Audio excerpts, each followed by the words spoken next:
सभी साथियों को राम राम। स्वागत है आप सभी का आपके अपने YouTube channel GK GS by Harish Bhardwaj official YouTube channel के अंदर। जैसे कि आप सभी जानते हैं, मिशन 60 मार्क्स हमारा चला हुआ है HSSC CET mains 2026 Haryana police और ग्रुप डी के लिए ही हमारा कंप्लीट फ्री बैच चला हुआ है। और इसके अंदर जो है अभी हम कौन सी प्ले लिस्ट कर रहे हैं, अभी हम जो है साइंस के ऊपर बात कर रहे हैं मेरे भाई। ठीक है, थोड़ा सा बता देता हूँ आपको।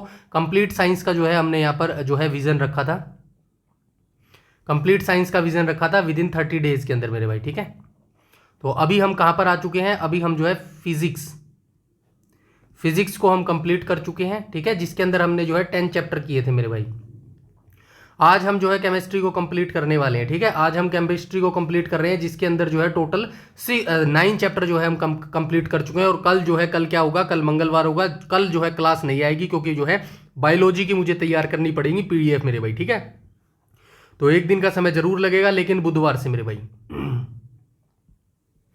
बुधवार से आपकी जो है क्या स्टार्ट हो जाएगी, बुधवार से आपकी बायोलॉजी स्टार्ट हो जाएगी मेरे भाई। ठीक है, बायोलॉजी स्टार्ट हो जाएगी। और इसके अंदर भी जो है हम 9 चैप्टर करने वाले हैं, तो पूरी कंप्लीट साइंस जो है मैं यहां पर आपकी करवा दूंगा मेरे भाई। इसके अलावा थोड़ा सा और बता देता हूं, एग्रीकल्चर की सीरीज में कंप्लीट करवा चुका हूं मेरे भाई। ठीक है, एग्रीकल्चर एनिमल हस्बेंड्री की सीरीज में कंप्लीट करवा चुका हूं, कंप्यूटर की सीरीज में कंप्लीट करवा चुका हूं, हरियाणा जीके की मैं कंप्लीट करवा चुका हूं, इंडिया जीके की मैं कंप्लीट करवा चुका हूं।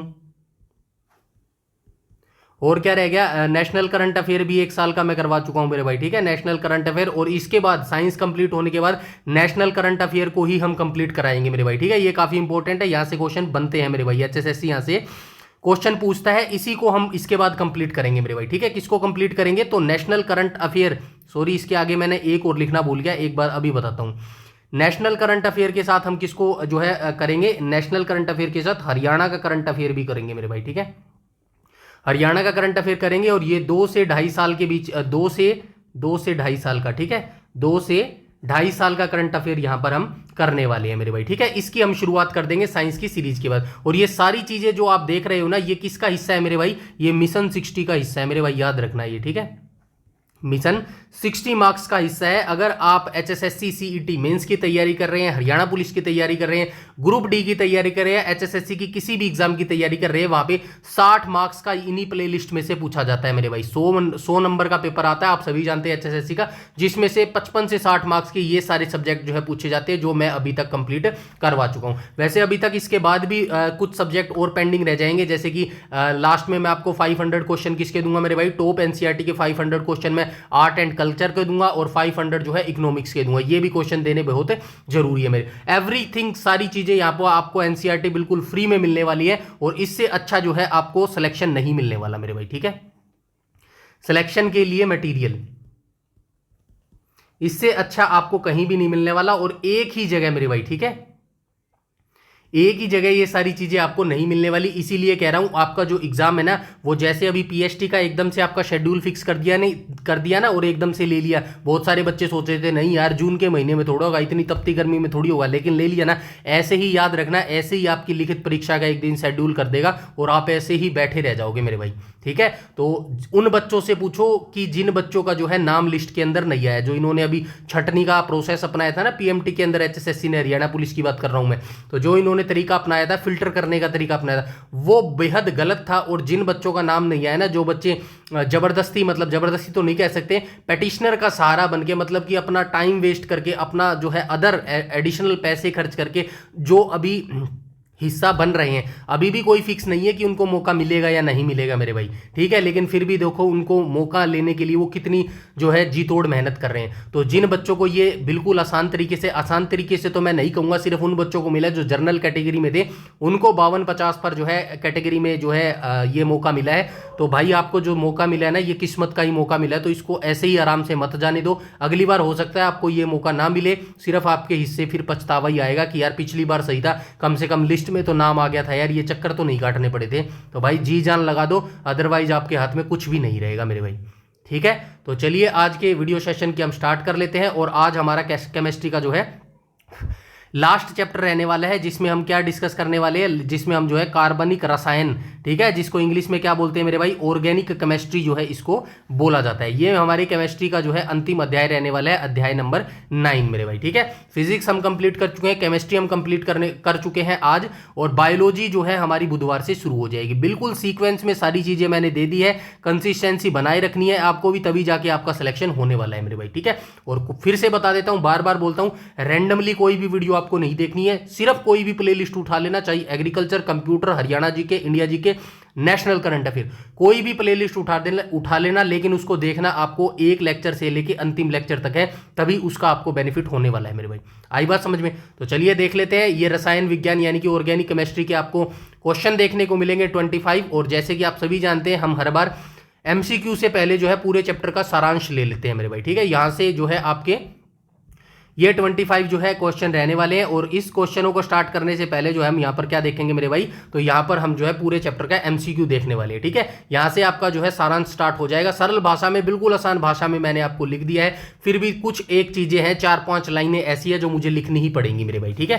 तो कोई बात नहीं है, वो मैं आपको जो है लिख कर बता देता हूं मेरे भाई, ठीक है। यहां पे क्या लिख देता हूं, यहां पे लिख देता हूं मेरे भाई कार्बनिक रसायन लिख देता हूं, कार्बनिक रसायन। तो इसके अध्ययन को, यानी कि किसके अध्ययन को कार्बनिक रसायन बोला जाता है, ऐसे डायरेक्ट आपसे क्वेश्चन पूछ लेता है। तो एक मैं डेफिनेशन आपको यहां पे सिंपल सी बता देता हूं मेरे भाई, ठीक है। रसायन विज्ञान की यहां पे बात कर रहा है, रसायन विज्ञान, रसायन विज्ञान इंग्लिश में क्या बोल रहा है, विज्ञान, रसायन विज्ञान यानी कि केमिकल की बात कर रहा है, ठीक है। कि वह शाखा, रसायन विज्ञान की वह शाखा जिसमें कार्बन शनिवार को क्लास हमारी नहीं हो पाई थी क्योंकि तबीयत थोड़ी सी ज़्यादा खराब थी। आज भी वैसे उतना परफेक्ट नहीं है, लेकिन आज क्लास बनानी, रिकॉर्ड करनी बेहद जरूरी थी, क्योंकि आपकी कंसिस्टेंसी नहीं टूटनी चाहिए मेरे भाई, ठीक है। एक दिन का डिले हो सकता है, लेकिन 2 या 3 दिन का काफ़ी खतरनाक आपके लिए हो सकता है, इसीलिए आज जो है क्लास रिकॉर्ड हो रही है मेरे भाई, ठीक है। कल सिर्फ इसलिए नहीं होगी क्योंकि मुझे PDF भी बनानी पड़ेगी बायोलॉजी की, ठीक है। उसको आसान भाषा में इस तरह लिख के लेके आना पड़ेगा। हालांकि फिजिक्स और केमिस्ट्री से बायोलॉजी बहुत आसान है मेरे भाई, आपको भी मजा आएगा, इतने आसान तरीके से हम स्टोरी बेस वहां पर करने वाले। और बार बार बता देता हूं आपको यहां पर स्टोरी बेस, एक बार थोड़ा सा बता देता हूं, स्टोरी बेस, ठीक है। स्टोरी बेस या फिर क्या बोलते हैं उनको, विजुअलाइजेशन, या फिर सीन, SCENE, सीन, इन तीनों के बेस पर मैं यहां पर आपको समझाने की क्यों कोशिश करता हूं, थोड़ा सा क्लियर कर देता हूं आपको। आपसे पूछ लो, आपको मूवीज अच्छी लगती हैं, मूवीज का हर डायलॉग आपको पता होगा, मूवीज में आपको पता है ये सीन कब आएगा मेरी में। ऐसे ही आपके साथ सॉन्ग के साथ होता है, ऐसे ही आपके पास सॉन्ग के साथ होता है, या कोई भी ऐसी चीज जो आपको अच्छी लगती है वो आपको याद रह जाती है। क्यों याद रह जाती है? क्योंकि आपको वहां पर क्या आता है मेरे भाई, मजा आता है। एक फिल्म चलती है मेरे भाई, ठीक है। एक क्या चलती है, फिल्म चलती है आपके दिमाग में, सीन बाय सीन मेरे भाई। एक सीन ये आ गया, उसके बाद ये सीन आ गया, उसके बाद ये सीन आ गया, ये सीन बाय सीन जुड़ता जाएगा और आपके दिमाग में इंटरेस्ट बना रहेगा और वो स्टोरी ऐसे ही याद रहेगी। अब स्टडी में क्यों नहीं मजा आता है? क्योंकि यहां पे सीन नहीं होता, सिर्फ डेफिनेशंस होती हैं। डेफिनेशन पढ़कर आप जो है माइंड में सीन क्रिएट नहीं कर पाते, जिससे वो बोरिंग लग जाता है, आप रट्टा मारते हो और याद नहीं रहते। यही तरीका है मेरा भाई, यहां पे मैं एनसीईआरटी को जो है विजुअलाइजेशन करने की कोशिश करता हूं, आपके दिमाग में एक सीन क्रिएट करने की कोशिश करता हूं लोकल उदाहरण की तरीके से, ताकि वो चीजें आपको लॉन्ग टाइम तक याद रहे मेरे भाई, ठीक है। बस यही एक तरीका है आपको याद करवाने का लॉन्ग टाइम के लिए, ठीक है। तो चलिए आगे चलते हैं। जिसमें कार्बन, क्या था भाई, रसायन विज्ञान की वह शाखा जिसमें कार्बन एवं उसके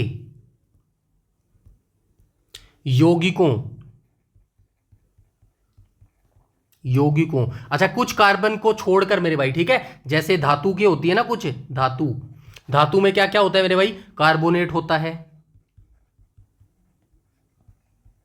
और कौन कौन सा होता है, बाइकार्बोनेट होता है, कार्बोनेट,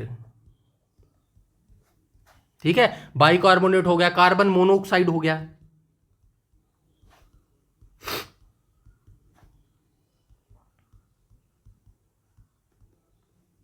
कार्बन मोनोऑक्साइड हो गया, और क्या हो गया भाई, कार्बन डाइऑक्साइड हो गया, ठीक है। इसको CO2 लिख दो, कार्बन डाइऑक्साइड। इनको छोड़कर, ठीक है, आदि, ये याद रखना भाई, CO2 कार्बन डाइऑक्साइड होता है ये, ठीक है।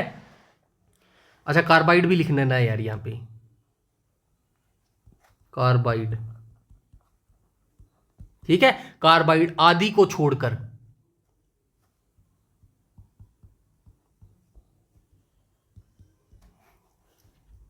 ये धातु है, पता तो है ना, छोड़कर, छोड़कर, इनको छोड़कर, ठीक है ना। दोबारा से पढ़ देता हूं, रसायन विज्ञान की वह शाखा जिसमें कार्बन एवं उसके यौगिकों, लेकिन जो धातु होती हैं, कार्बोनेट होगी, बाइकार्बोनेट होगी, कार्बन मोनोऑक्साइड होगी, कार्बन डाइऑक्साइड होगी और कार्बाइड होगी, इनको छोड़कर मेरे भाई, ठीक है, इनको छोड़कर का अध्ययन किया जाता है, जिसका अध्ययन किया जाता है। कैसे लिखेंगे, अध्ययन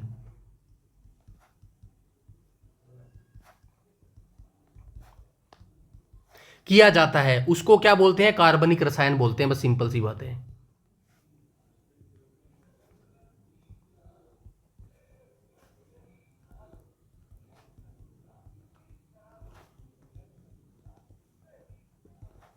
कहा जाता है, ठीक है। ये हो गई मेरे भाई डेफिनेशन, ठीक है। इसके बाद हम चलते हैं आगे, कुछ कुछ पॉइंट्स को और देखना स्टार्ट करते हैं यहां से, कि जैसे कार्बन। कार्बन तो आपको पता है ना, कार्बन क्या होता है, हमारे शरीर में भी बहुत मात्रा में जो है कार्बन पाया जाता है मेरे भाई। सबसे पहले आपको याद रखना है आधुनिक आवर्त सारणी, ठीक है, आधुनिक आवर्त सारणी, पीछे पढ़ के आए ना, आवर्त सारणी। आई होप आपने पिछले लेक्चर देखे होंगे, इसीलिए बोल रहा हूँ सीक्वेंस वाइज आपको देखनी है सारी चीज़ें एक दूसरे से कनेक्ट करके मैंने पढ़ाई हैं, और ऐसे ही आपको समझ आएगा, ऐसे ही चीज़ें आपको याद आएगी। बताया था ना, आधुनिक आवर्त सारणी किसने दी थी, हेनरी मोजले ने दी थी। और किसके ऊपर बेस है वो, किसके ऊपर, परमाणु जो है क्रमांक संख्या के ऊपर या फिर द्रव्यमान संख्या के ऊपर, तो क्रमांक संख्या के ऊपर जो है वो डिपेंड करती है मेरे भाई आधुनिक आवर्त सारणी, ठीक है ना। यहाँ तक सारी चीज़ें क्लियर है। 118 तत्व उसके अंदर थे, उसके अंदर जो है खड़ी लाइनें थी, खड़ी लाइनों को क्या बोला जाता है, ग्रुप बोला जाता है। लेटी लाइनें थी, लेटी लाइनें को क्या बोला जाता है, लेटी लाइनों को आवर्त बोला जाता है। खड़ी लाइनें टोटल कितनी थी, 18 खड़ी लाइनें थी। नीचे लेटी हुई लाइनें कितनी थी, टोटल 7 थी। ऐसे चीजें याद करनी है मेरे भाई आपको, आई बात समझ। और ये सारी चीजें ऐसे ही याद होंगी जब आप सीक्वेंस वाइज सारी चीजें देखते हुए चलेंगे मेरे भाई, आई बात समझ में। तो चलिए देख लेते हैं आधुनिक आवर्त सारणी के समूह। ये 14 की कार्बन की बात कर रहा है, समूह के 14, समूह 14, समूह आएगा ना, सारणी के समूह 14, समूह यानी कि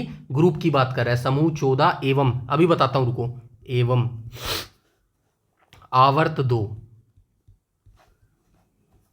में कार्बन स्थित है, ठीक है। क्या कह रहा है ये कह रहा है, जो कि अभी मैंने आपको बताया भी था, आधुनिक आवर्त सारणी किसने दी थी, हेनरी मोजले ने दी थी। किसके ऊपर वो बेस है, तो किसके ऊपर बेस है, वो परमाणु क्रमांक संख्या के ऊपर वो बेस है। उसके अंदर मैंने बताया था जो आधुनिक आवर्त सारणी है, ऐसे खड़ी खड़ी लाइनें हैं मेरे भाई, ठीक है। ऐसे खड़ी लाइनें कितनी है, ऐसे खड़ी लाइनें मेरे भाई कितनी थी, 18 थी मेरे भाई, ठीक है, 18 लाइनें थी, 18 लाइनें थी। कुछ ऐसी लेटी लाइनें थी, ठीक है, कुछ ऐसी लेटी लाइनें थी। तो ऐसी लेटी लाइनें कितनी थी, ऐसी लेटी लाइनें जो है, लाइनें कितनी थी, 7 जो है ऐसी लेटी लाइनें थी मेरे भाई, आई बात समझ में। तो यही कह रहा है भाई, जो ये क्या कह रहा है, कार्बन जो आधुनिक आवर्त सारणी में जो कार्बन है ना, कार्बन वो समूह 14 के अंदर है मेरे भाई, समूह 14 के अंदर। खड़ी लाइनों को क्या बोला जाता है, खड़ी लाइनों को ग्रुप बोला जाता है मेरे भाई, ठीक है। क्या बोला जाता है, ग्रुप बोला जाता है, यानी कि समूह बोला जाता है। अब जैसे कि ऐसे मान के चलो समूह बोला जाता है, ये 1 हो गया, ये 2 हो गया, 3 हो गया, 4 हो गया, 5 हो गया, ऐसे करके जो है ये कहां तक थी, ये 18 लाइनों तक थी मेरे भाई, ठीक है। तो ये जो 14वीं लाइन आएगी ना बीच में, ये 14वीं लाइन आएगी, तो इसी के ऊपर जो है, इसी में जो है कार्बन जो है मेरे भाई, ठीक है। ये क्या क्या गया, समूह 14 एवं आवर्त लाइन, आवर्त लाइन ये लेटी लाइनों को क्या बोला जाता है, आवर्त बोला जाता है, ठीक है, आवर्त बोला जाता है। तो ये जो दूसरी लाइन है ना, मान लेते हैं 1 2 3 4 5 6 7, 5 6 7, तो ये जो दूसरी लाइन है ना, दूसरी लाइन, यहां पर जो है कार्बन स्थित है मेरे भाई, आई बात समझ में। इसके बाद हम चलते हैं आगे।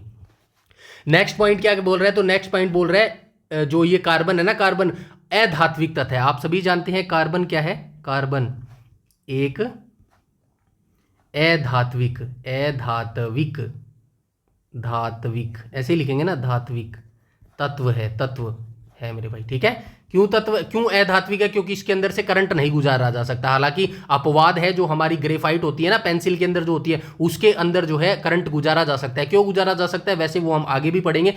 थोड़ा सा बता देता हूँ, ग्रेफाइट के अंदर जो है जो फिसलन होती है ना, फिसलन, खैर वो मैं आगे बताऊंगा तो आपको अच्छे तरीके से समझ आएगी। बस इतना सा समझना, एक इलेक्ट्रॉन फ्री होता है इसके अंदर, ठीक है, लिखूंगा नहीं, बता रहा हूं। जो ग्रेफाइट होती है ना, उसके अंदर एक इलेक्ट्रॉन फ्री रहता है, और पिछले वाली वीडियोस में मैं बार बार बता के हूं, जो भी एक इलेक्ट्रॉन दान करता है, मतलब कोई अगर किसी चीज को दान कर रहा है ना, तो वो बदले में ले भी रहा है, ठीक है। बदले में क्या ले रहा है? अपने ऊपर पॉजिटिव चार्ज ले रहा है। पॉजिटिव चार्ज का मतलब क्या है? अपने ऊपर वो करंट ले रहा है। करंट का मतलब वही है, ग्रेफाइट में हल्का सा करंट आ जाएगा। अगर ग्रेफाइट अपना एक इलेक्ट्रॉन किसी को दान देगा ना, तो ग्रेफाइट अपने ऊपर पॉजिटिव चार्ज लगा लेगा, मतलब कि उसके अंदर से हल्का सा करंट गुजर सकता है। आई बात समझ में? चलिए खैर आगे भी हम इसको देखने वाले हैं। अभी तक इतना याद रखो, कार्बन एक अधात्विक तत्व है मेरे भाई, ठीक है। अब आप अगर नेक्स्ट पॉइंट में आपसे पूछे भाई कार्बन जो है पृथ्वी के वायुमंडल में कितने प्रतिशत पाया जाता है? कार्बन, ये बस 2-4 लाइन है, लिख देता हूं, बाकी जो लिखा है वो मैं बताऊंगा आपको, सीधा डायरेक्ट चलेंगे, ठीक है।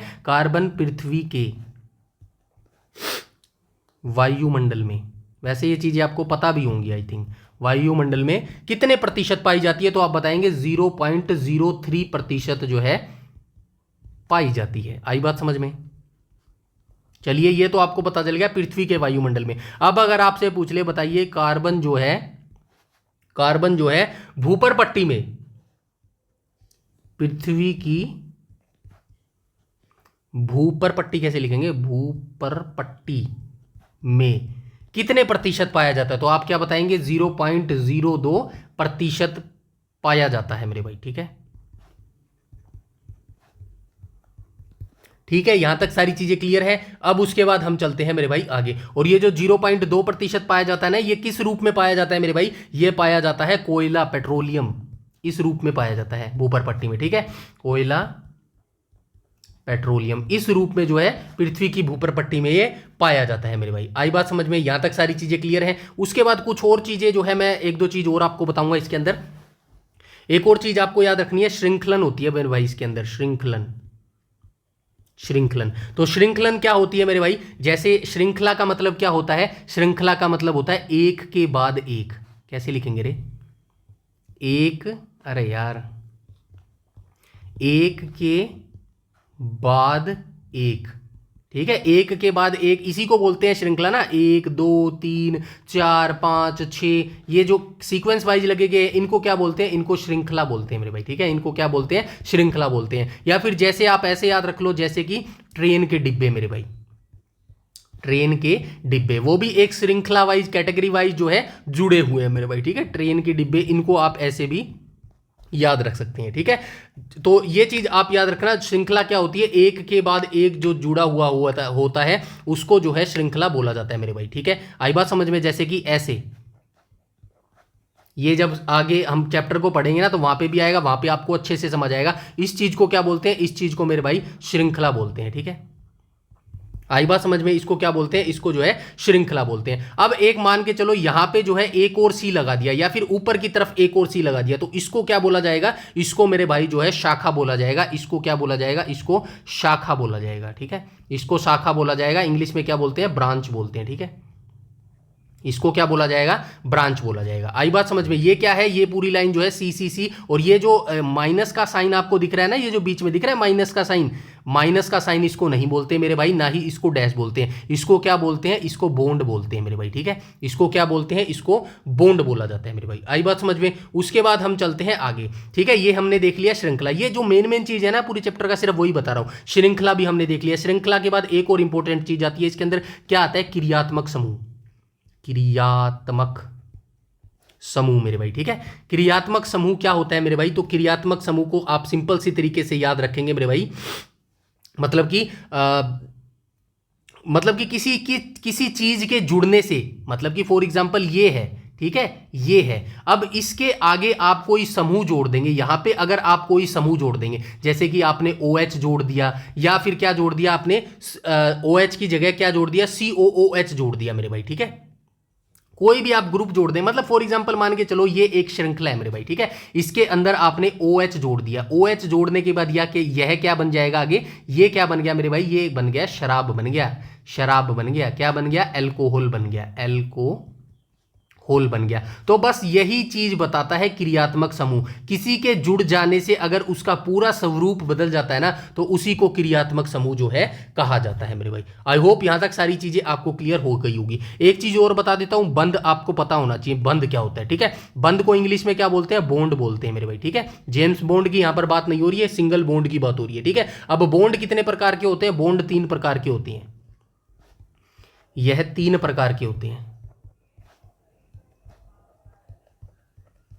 ठीक है। यह 3 प्रकार के होते हैं। कौन कौन से होते हैं 3 प्रकार के, तो थोड़ा सा आपको बता देता हूं। पहला कौन सा होता है मेरे भाई, पहला होता है एकल बंध, एकल बंध मेरे भाई। दूसरा कौन सा होता है, दूसरा होता है मेरे भाई द्विबंध, द्विबंध इंग्लिश में भी लिखना पड़ेगा, क्या समझ जाओगे, द्विबंध मेरे भाई, ठीक है। और तीसरा क्या होता है मेरे भाई, तीसरा होता है त्रिबंध मेरे भाई, ठीक है, त्रिबंध, ठीक है। इंग्लिश में क्या बोलते हैं, इंग्लिश में इसको सिंगल बॉन्ड बोलते हैं।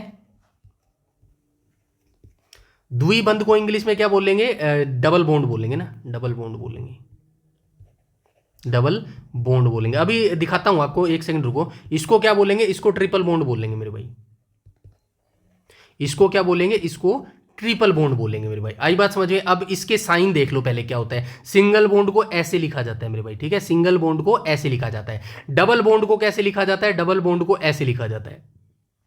ट्रिपल बॉन्ड को कैसे लिखा जाता है, ट्रिपल बॉन्ड को ऐसे लिखा जाता है। अब यहां पे पूरे चैप्टर में या जहां पर भी क्वेश्चन पेपर में आपको ये साइन दिखे ना, सिंगल है तो आप समझ जाना सिंगल बॉन्ड है मेरे भाई, एकल बंध है। डबल डबल लाइन दिखे तो आप समझ जाना डबल बॉन्ड है, यानी कि द्विबंध है। और ट्रिपल बॉन्ड दिखे तो आप समझ जाना त्रिबंध है मेरे भाई। आई बात समझ में। यहाँ पे कैसे, अब थोड़ा सा चित्र आपको दिखा के समझा देता हूँ।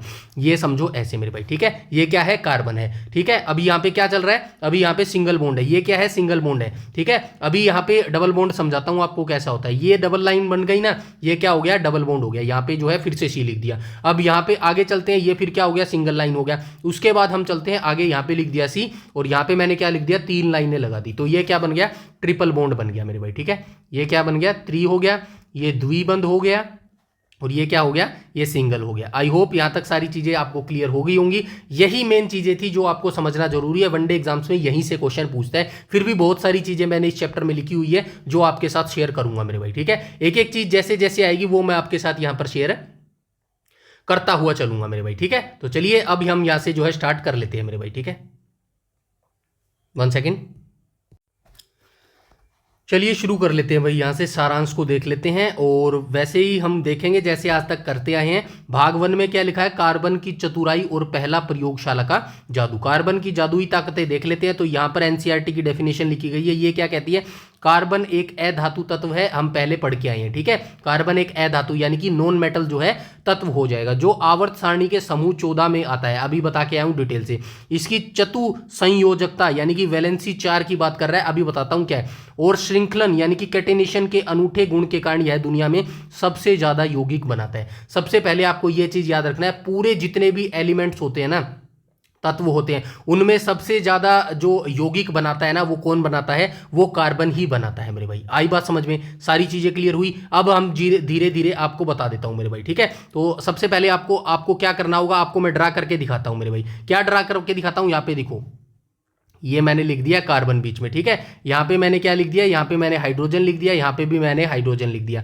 यहाँ पर भी मैंने हाइड्रोजन लिख दिया, और यहाँ पर भी मैंने हाइड्रोजन लिख दिया। कहने का क्या मतलब है, कहने का सिर्फ इतना सा मतलब है कि मेरे भाई कार्बन के पास कितनी वैलेंसी अभी मैंने बताई। यहाँ पे देखो, पेन काला कर लेता हूँ, कोई दिक्कत वाली बात नहीं है मेरे भाई। यहाँ पे ये क्या कह रहा है, इसकी वैलेंसी चतु संयोजकता यानी कि वैलेंसी कितनी है, इसकी 4 है मेरे भाई। इसका कहने का मतलब क्या है, इसका कहने का मतलब ये है मेरे भाई, इसके 4 भाई है मेरे भाई। आई बात समझ में, इसके 4 हाथ हैं, ठीक है। इस कार्बन भाई के पास कितने हैं, 4 हाथ हैं। एक हाथ तो ये हो गया, दूसरा हाथ ये हो गया, तीसरा हाथ ये हो गया, और चौथा हाथ ये हो गया। 4 हाथ हैं मेरे भाई, ठीक है, 4 हाथ हैं। और ये अपने चारों हाथों से अलग अलग तत्वों को जोड़ लेता है, ठीक है। ये अलग अलग तत्व है। वैसे तो यहाँ पे मैंने हाइड्रोजन ही लिख दिया है, कोई भी तत्व होगा ना, उन चारों को ये पकड़ कर रखता है मेरे भाई, ठीक है। ये चारों को जो है जोड़कर रखता है मेरे भाई। आई बात समझ में, ये हो गया वैलेंसी की बात, ठीक है। आई बात समझ में। उसके बाद श्रृंखला कैटेनेशन की बात कर रहा है, तो श्रृंखला के बारे में मैं आपको बता के आया हूं मेरे भाई। श्रृंखला जैसे कि मैंने आपको पहले भी बताया था, यहां पे बता देता हूं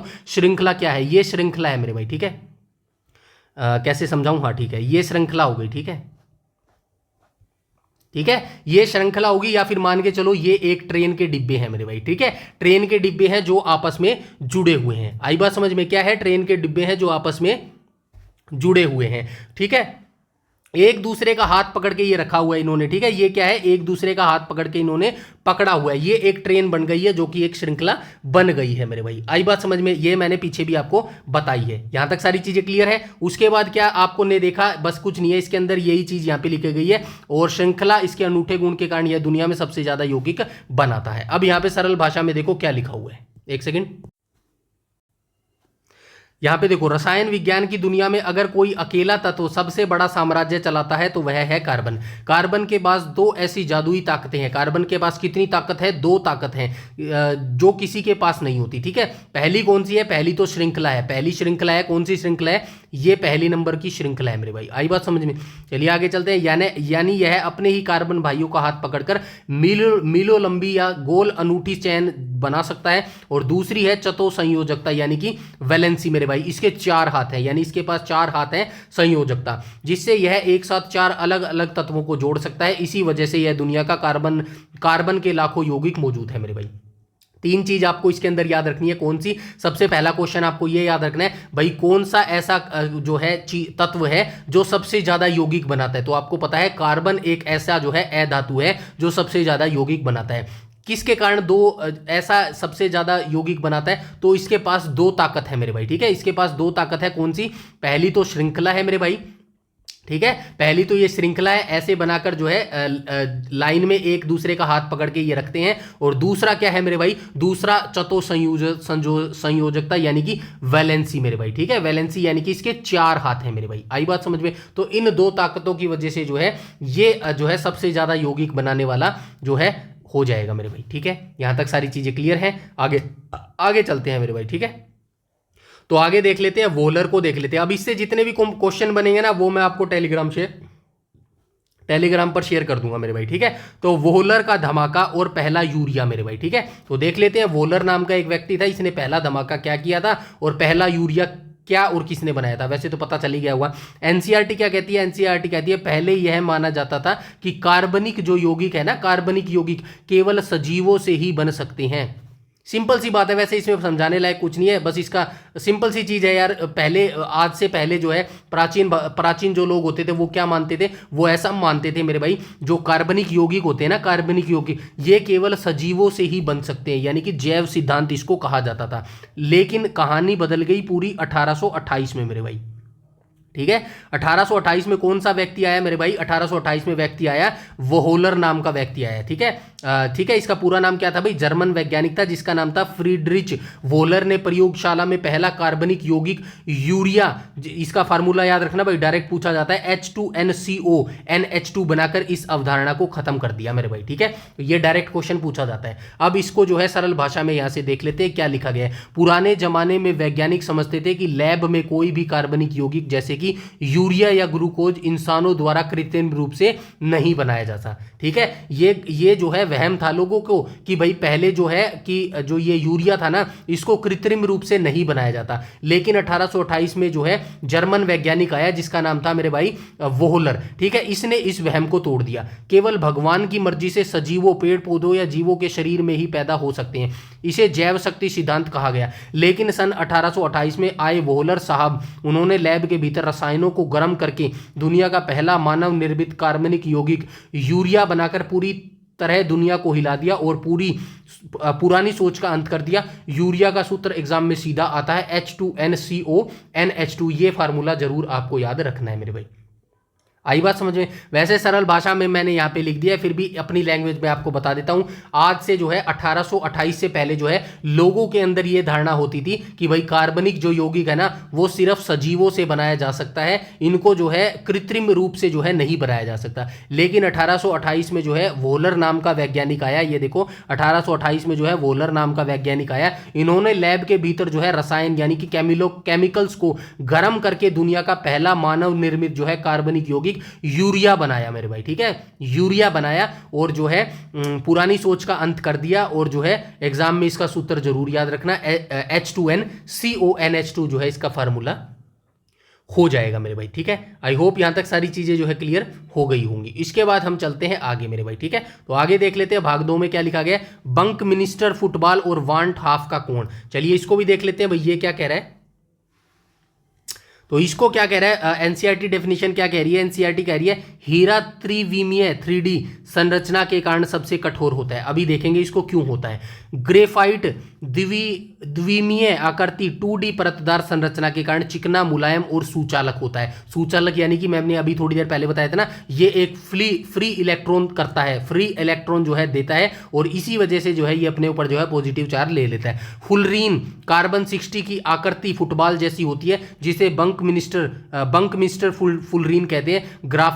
ग्राफीन में मधुमक्खी के छत्ते जैसी आकृति परत होती है, जो सिलिकॉन से 10 गुना तेज जो है बिजली दौड़ाती है मेरे भाई, ठीक है। तो चलिए एक एक करके हम देखना यहाँ पर शुरू करते हैं। सबसे पहले ये हीरे की बात कर रहा है मेरे भाई, ठीक है। हीरे की बात कर रहा है, यहाँ पे लिखना स्टार्ट करता हूँ, ठीक है। यहाँ पे लिखना स्टार्ट करता हूँ हीरा। तो सबसे पहले क्वेश्चन यहीं से पूछेगा, हीरे से पूछ लेगा, ग्राफीन से पूछ लेगा, और क्या क्या दिया है मेरे भाई, ग्रेफाइट से क्वेश्चन पूछता है, हीरे से पूछ ले, ठीक है। चलिए आइए देखते हैं यहाँ पे। सबसे पहले यहाँ पे आपसे क्या पूछेगा, हीरा, ठीक है। आप ये मान के चलो कार्बन है ना, कार्बन के ये भाई है मेरे भाई, ठीक है। क्या आपको याद रखना है, कार्बन के ये भाई है मेरे भाई, ठीक है।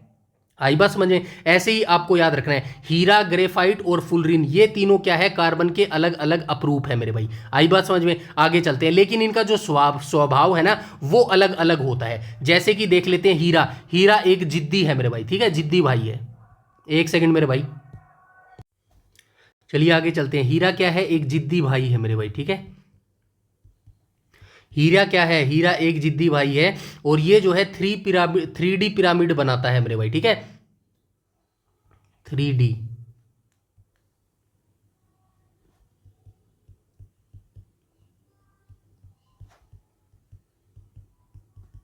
ठीक है। अपने दोस्तों के साथ मिलकर ये क्या करता है, 3D पिरामिड जो है बना लेता है, जिसको तोड़ना मुश्किल होता है। कैसे, ऐसी आकृति होती है ना हीरे की, ये होता है, सबसे कठोर होता है मेरे भाई। और इसको ऐसे बनाएंगे, सी को ऐसे कैसे लिखते हैं, इसको ऐसे होता है ना, ऐसे आकृति में जो है ये आकार का जो है ये बना लेता है मेरे भाई, ठीक है। और ये हीरा हो गया, ठीक है। अभी हम किसकी बात कर रहे थे, हीरा हो गया, ग्रेफाइट हो गया, फुलरीन हो गया, ये जो है कार्बन के ही अपरूप है मेरे भाई। लेकिन इनका स्वभाव होता है, और जो इनका जो मेरे भाई क्या बोलते हैं उसको, स्वभाव और इनका जो बनावट होती है ना, आकृति होती है, वो बिल्कुल जो है डिफरेंट होती है। अब हम आगे चलते हैं मेरे भाई, ठीक है।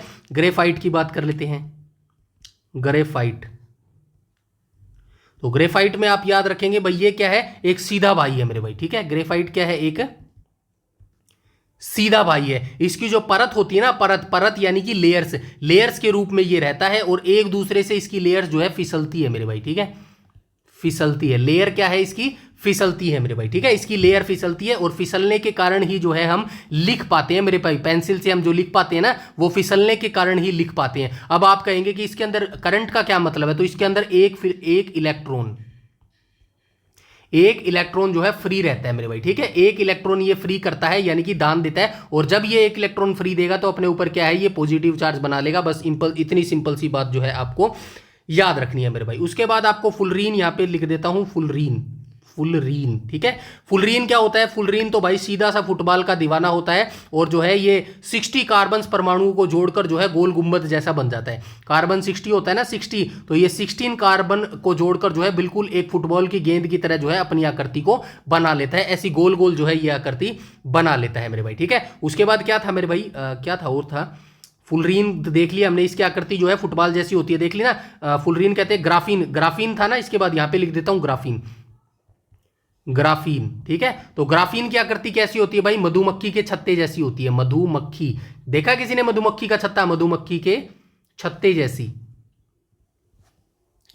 जैसी मधुमक्खी के। तो ग्राफीन की आकृति कैसी होती है, ये क्वेश्चन पूछता है मेरे भाई, इनकी आकृतियां कैसी हैं, ठीक है, और क्या क्या इनके अंदर होती है, यहीं से क्वेश्चन पूछता है, इसीलिए मैं थोड़ा सा आपको बता रहा हूं डिटेल से। तो ग्राफीन की आकृति कैसी होती है, मधुमक्खी। अब आपने जैसे देखा है, जैसे कि ये पेड़ की टहनी है, पेड़ की टहनी पे क्या लगा होता है, ऐसे छत्ता लगा होता है, ऐसे ही लगा होता है ना पेड़ पे छत्ता, देखा है ना किसी ने, ये पेड़ की टहनी है मेरे भाई, ठीक है। ये पेड़ की टहनी है, और ये जो पेड़ पर ये छत्ता लगा हुआ, अब पेड़ के छत्ते के ऊपर ऐसे लगा, लेकिन इसकी आकृति कैसी होती है, ऐसी होती है मेरी भाई। 1 2, अरे यार कहाँ गया, 1 2 3 4 5 6 ऐसी आकृति होती है, इसको क्या बोला जाता है? हेक्सोजन बोला जाता है मेरे भाई, ठीक है, हेक्सोजन इसको बोला जाता है। ऐसी आकृति जो है इस छत्ते में बहुत सारी होती है मेरे भाई, ठीक है, इसीलिए इसको बोलते हैं ग्राफीन की आकृति जो है कैसी होती है? मधुमक्खी के छत्ते की जैसी आकृति होती है मेरे भाई, ठीक है। यहां तक सारी चीजें क्लियर है? आई थिंक यहां तक सारी चीजें जो है क्लियर हो गई होंगी। उसके बाद हम चलते हैं आगे और यहां से आप देख लेना सारा कुछ वही लिखा है। कार्बन के रूप अपरूप परीक्षा के सबसे हॉट टॉपिक्स हैं। हीरा इतना कठोर क्यों है? क्योंकि उसमें कार्बन के परमाणु एक बहुत ही मजबूत 3D पिरामिड जैसी संरचना में जकड़े होते हैं। ग्रेफाइट इतना चिकना और पेंसिल में क्यों काम आता है? ग्रेफाइट इतना चिकना और पेंसिल में क्यों काम आता है? क्योंकि उसकी जो बनावट है वो 2D परतों जैसी होती है, एक दूसरे पर फिसलती है, और इसमें एक इलेक्ट्रॉन फ्री होने के कारण अधातु होने पर भी यह करंट मारता है। हमारा जो फुलरीन है वो दिखने में बिल्कुल एक फुटबॉल जैसा होता है, जिसमें कार्बन के 60 परमाणु जो है जुड़कर गुंबद की तरह जुड़े होते हैं। नया भाई ग्राफीन तो कमाल है, यह मधुमक्खी के छत्ते जैसा दिखता है और मोबाइल कंप्यूटर की स्क्रीन को सुपरफास्ट बनाने के काम आता है। बताओ क्या समझ नहीं आया? सब कुछ बिल्कुल आसान भाषा में लिख दिया है, बस आप इसको आराम से बैठ के ठंडे दिमाग से पढ़ोगे ना एक एक शब्दों को, आपको डेफिनेटली समझ आने वाला है मेरे भाई, ठीक है। चलिए आगे देख लेते हैं, पॉइंट नंबर 4 को देख लेते हैं, वांट हाफ का जादुई कोण। तो देख लेते हैं एनसीईआरटी की डेफिनेशन क्या कहती है। ली बेल और वांट हाफ के अनुसार, ये दो व्यक्ति हैं मेरे भाई, एक तो है ली बेल और दूसरा है वांट हाफ। इसके अनुसार कार्बन की संरचना समचतुष्फलकीय टेट्राहेड्रल होती है। इसके किन्हीं दो संयोजकताओं के बीच का कोण हमेशा 109 डिग्री 28 मिनट होता है। तो ये फैक्चुअल रट्टा मार लेना, डायरेक्ट क्वेश्चन पूछता है कि भाई कितने कोण का, वहां पे ऐसे मत समझना 90 डिग्री का कोण होता है मेरे भाई, ठीक है, 90 डिग्री का कोण नहीं होता, हमेशा 109 डिग्री 28 मिनट होती है बीच में मेरे भाई, ठीक है। आई बात समझ में? तो चलिए देख लेते हैं इसको कैसे हम करेंगे। इसको हम कैसे करेंगे मेरे भाई? तो इसको हम ऐसे ही देख लेते हैं, कोई नहीं, यहां से देख लेते हैं। बच्चे सोचते हैं कि कार्बन के चारों हाथ, अभी हम देख के आए थे ना कार्बन के चारों हाथ, ये ऐसे ऐसे मैंने बताया था, कार्बन के हाथ मैंने बनाए थे, ऊपर H है, ठीक है, नीचे H है, ठीक है, ऐसे बना लो यार, कोई बात नहीं। C यहाँ पे बनाया, यहाँ पर H है, ठीक है, यहाँ पर H है, यहाँ पर H है, यहाँ पर हाइड्रोजन है। ये क्या है? ये 4 हाथ ही तो है मेरे भाई कार्बन के, ठीक है। यही ये कहने की कोशिश कर रहा है, कार्बन के चारों हाथ 90 डिग्री के सीधे कोण पर होते हैं, ठीक है, होते हैं ना, आ रहा है ना समझ? चलो कोई नहीं, दोबारा बताता हूं। ये देखो, इसका 90 डिग्री यहां पर हो गया, ये हाइड्रोजन है, इसका 90 डिग्री ये हो गया, ये हाइड्रोजन है, इसका 90 डिग्री ये हो गया, हाइड्रोजन है, इसका ये 90 डिग्री हाइड्रोजन हो गया। आई बात समझे? अब आगे देखो क्या कहते हैं। आप सभी सोचते हो कि कार्बन के चारों हाथ 90 डिग्री के सीधे कोण पर होते हैं, पर वैज्ञानिकों ने यानी कि साइंटिस्ट ने बताया ऐसा नहीं है मेरे भाई।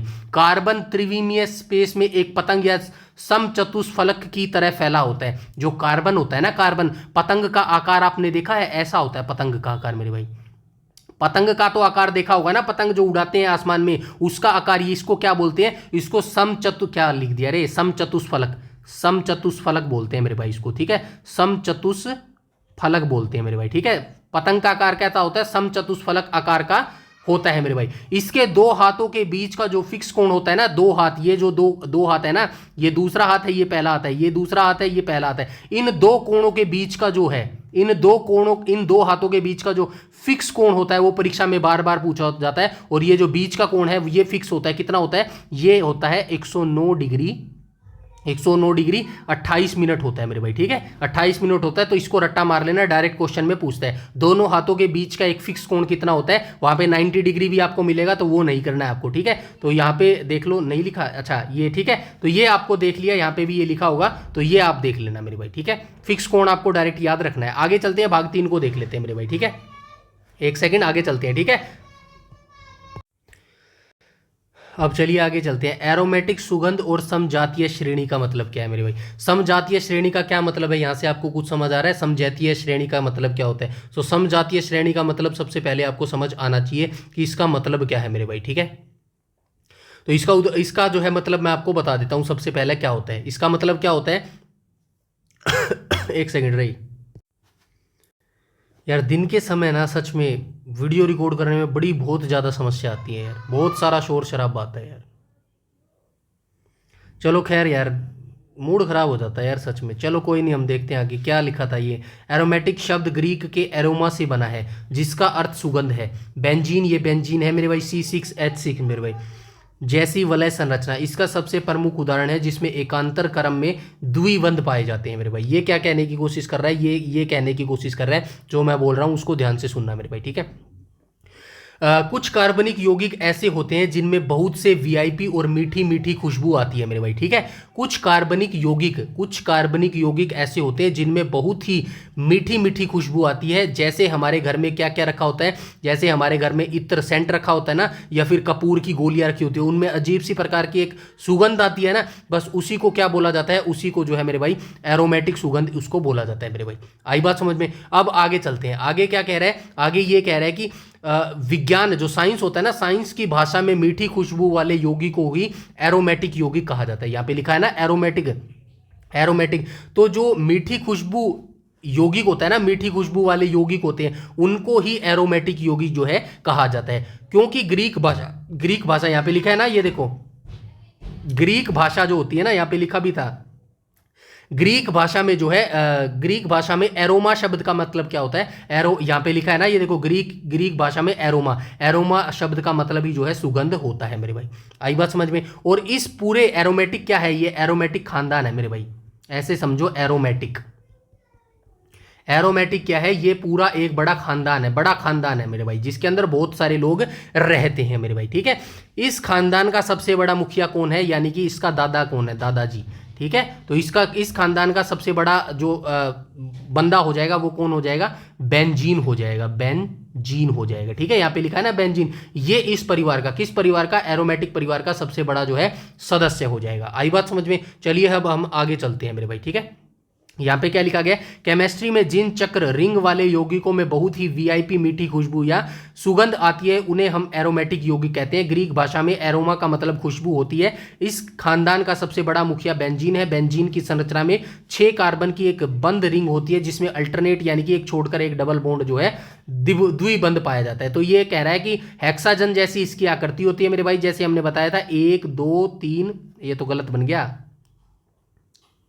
ऐसे बनाएंगे 1 2, अरे यार 1 2, ऐसे लिखेंगे 2 3 3 4 5 6, ये 6 आकार का बन गया ना। अब एक छोड़ के मतलब कि यहाँ पे डबल बॉन्ड आ जाएगा, ठीक है। यहाँ पे एक छोड़ के दूसरे पे डबल बॉन्ड है। ये क्या कह रहा है, ये कह रहा है ना कि जिसमें अल्टरनेट यानी कि एक छोड़कर एक डबल बॉन्ड होगा, यहाँ पे सिंगल बॉन्ड होगा तो ये छोड़कर यहाँ पर डबल बॉन्ड होगा, ये छोड़कर यहाँ पर डबल बॉन्ड होगा, एक छोड़कर दूसरे पे डबल बॉन्ड होगा। ये कहने की ये कोशिश है कर रहा है मेरे भाई, ठीक है। आई बात समझ में, यहां तक सारी चीजें क्लियर है। उसके बाद हम चलते हैं आगे देख लेते हैं, छठा हम देख लेते हैं 6 पॉइंट में क्या कह रहा है। तो 6 पॉइंट के अंदर ये क्या कह रहा है, समजातीय श्रेणी का 14 ग्राम का अंतर मेरे भाई, ठीक है। तो आइए इसको भी देख लेते हैं, समजातीय ग्राम का 14 ग्राम का अंतर देख लेते हैं मेरे भाई, ठीक है। तो देख लेते हैं क्या कह रही है एनसीईआरटी की डेफिनेशन। समजातीय श्रेणी के 2 लगातार सदस्यों के बीच हमेशा CH12 समूह का अंतर होता है मेरे भाई, ठीक है। समजातीय श्रेणी का मतलब यही होता है, एक ग्रुप के 2 बच्चे, एक खानदान के, एक परिवार के 2 बच्चे, ऐसे ये कहने की कोशिश कर रहा है। समजातीय का मतलब ये होता है 2 लगातार सदस्यों के बीच हमेशा CH2 समूह का अंतर होता है। हमेशा अंतर कितना होगा, CH2 होगा। याद रखना, एक परिवार के 2 बच्चों के अंतर हमेशा अंतर कितना होगा, CH2 होगा। ये रट्टा मार लेना, बार बार पूछा जाता है, ठीक है।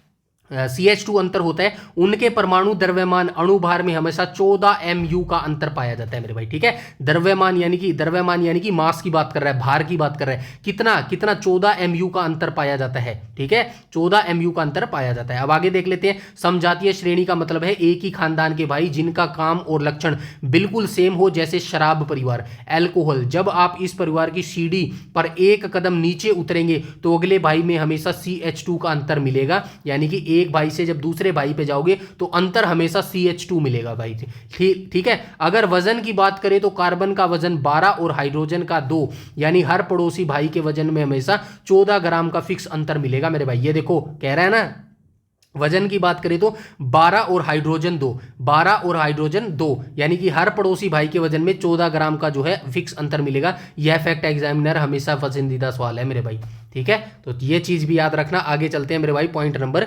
7 को देख लेते हैं। पॉइंट नंबर 7 क्या कह रहा है, हाइड्रोकार्बन के 3 महासूत्र है मेरे भाई, ठीक है।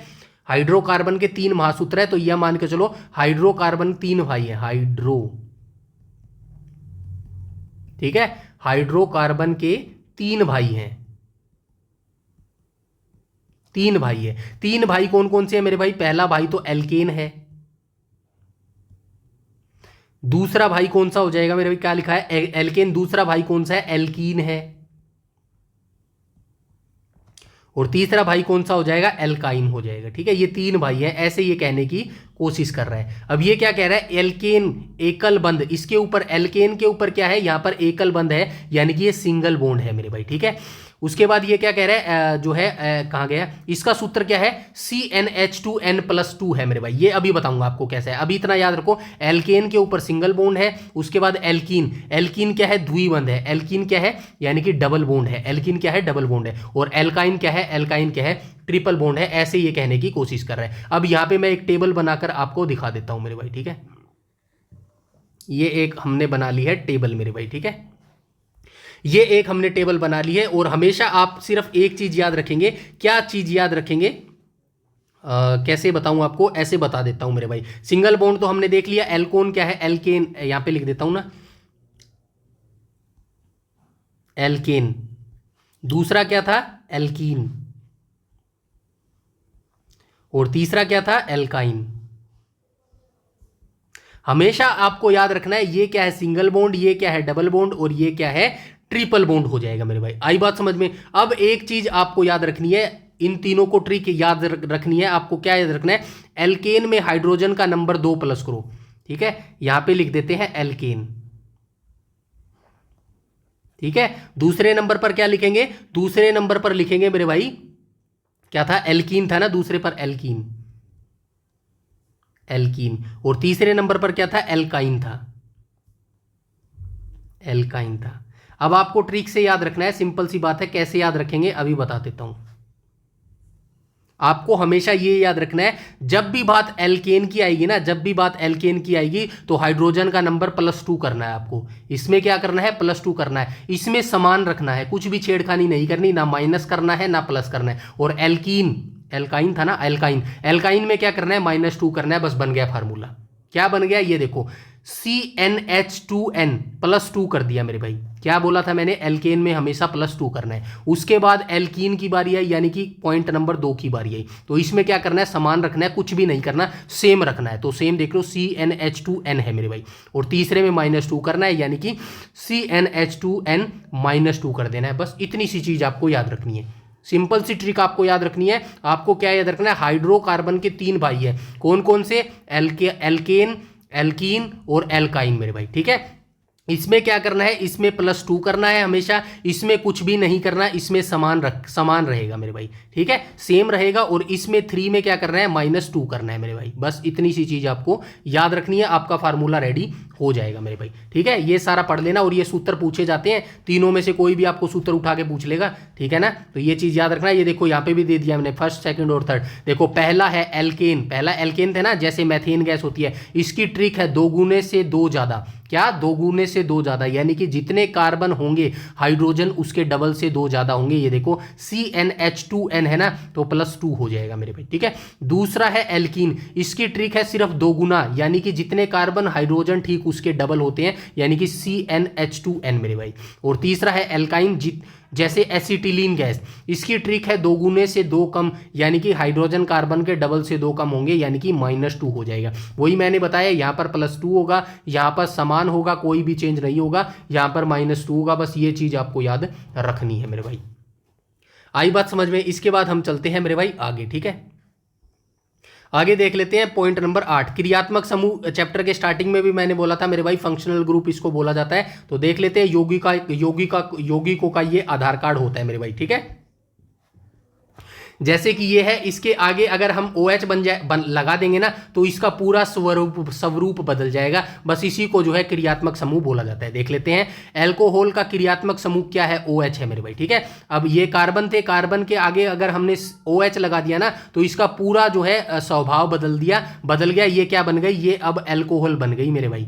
ठीक है, एल्कोहल बन गई, यानी कि ये शराब बन गई मेरे भाई। ठीक है, तो ये पूरा जो ग्रुप है ना, इसके जुड़ने से स्वभाव बदल जाता है। इसी को जो है क्रियात्मक समूह कहा जाता है। अब आगे देखो, एल्डिहाइड CHO, अगर इस C के आगे अगर हम OH क्या लगा दें, CHO लगा देंगे, तो COHO को लगा देंगे तो ये क्या बन जाएंगे, अम्ल बन जाएगा, यानी कि ये एसिड बन जाएगा। सेम यहाँ पे लिखा हुआ है देखो, एल्डिहाइड का CHO, कीटोन का CO और कार्बोक्सिलिक का अम्ल का COOH, ये अगर हम चेंज कर देंगे तो उसका स्वभाव चेंज हो जाएगा। यहाँ पे देखो, क्रियात्मक समूह और कुछ नहीं है, बस कार्बनिक यौगिक का आधार कार्ड, यानी कि उनकी असली पहचान है। किसी कार्बन श्रृंखला के पीछे जो ग्रुप आकर जुड़ रहा है, ठीक है, ये क्या है, कार्बन के पीछे ये क्या है, ग्रुप है, ठीक है, ये ग्रुप है। अगर ये पीछे आकर जुड़ जाता है तो पूरी श्रृंखला का स्वभाव बदल जाता है। अगर पीछे OH जुड़ जाए तो अल्कोहल बन जाता है, अगर COOH जुड़ जाए तो वो सिर्फ सिरके का एसिड बन जाता है। इसकी पहचान, इसी पहचान को जो है क्रियात्मक समूह यानी कि फंक्शनल ग्रुप बोला जाता है मेरे भाई, ठीक है।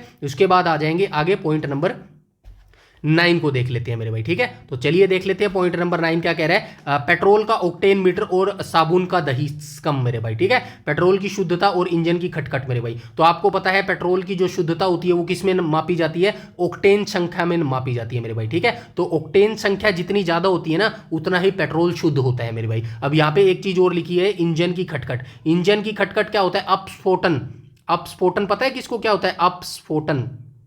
अपस्फोटन वो होता है कि भाई जब ईंधन समय से पहले जल जाए ना, जैसे आप जल जाता है और इंजन खट खट खट खट खट खट की आवाज आपने कभी सुनी है, तो बस वही अस्फोटन होता है। यहां पे लिखा भी होगा, ये देखो, ईंधन का समय से पहले जलना अपस्फोटन कहलाता है। इसे कम करने के लिए टेट्रा एथिल लेड TEL मिलाते हैं। पेट्रोल की गुणवत्ता ऑक्टेन संख्या में मापी जाती है, ठीक है। चलिए देख लेते हैं क्या कह रहा है, जब हम गाड़ी में घटिया क्वालिटी का पेट्रोल डलवाते हैं, क्या कह रहा है, जब हम गाड़ी में घटिया क्वालिटी का पेट्रोल डलवाते हैं ना, तो इंजन के अंदर पेट्रोल समय से पहले ही जल जाता है मेरे भाई, ठीक है।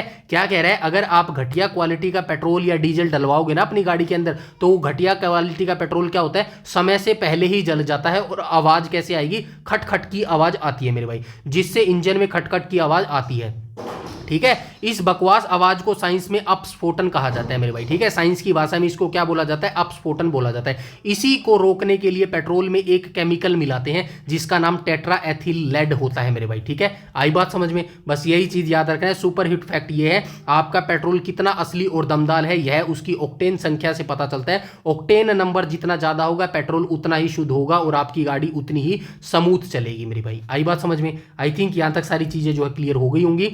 नेक्स्ट पर चलते हैं मेरे भाई, पॉइंट नंबर 10 को देख लेते हैं। तो ये तो कठोर जल तो हम पिछली वीडियो में भी देख के आए, एक अस्थाई कठोर पानी होता है और एक स्थाई परमानेंट जो है हार्ड पानी होता है। देख के आया था ना, अस्थाई पानी हमने उसकी अस्थाई कठोरता कैसे दूर की थी, जब हमने पानी को अच्छे लेवल पर गर्म किया तो उसकी अस्थाई कठोरता जो है दूर हो गई थी मेरे भाई, ठीक है। तो यहाँ पे भी देख लेते हैं, वही बात है यार, कठोर अस्थाई कठोर पानी, वही खारा पानी, खारे पानी झाग नहीं देता है और मीठा पानी झाग देता है। इसीलिए हमारी जो मम्मी है वो मीठे पानी में कपड़े धोती है, खारे पानी में नहीं धोती है। बस सिंपल सी वही चीज़ है, पिछले हम देख के आए। देखो एनसीईआरटी क्या कहती है, NaOH या फिर KOH, ये हमारा साधारण नमक है, ये पोटेशियम है, से क्रिया साबुनीकरण कहलाती है, जिससे उप उत्पाद ग्लिसरोल मिलता है, ठीक है। साबुन कठोर जल के कैल्शियम मैग्नीशियम से क्रिया करके अघुलनशील अवशेषकम बनाता है, जिसे झाग नहीं बनता है। बस सिंपल सी बात है, आगे चलते हैं।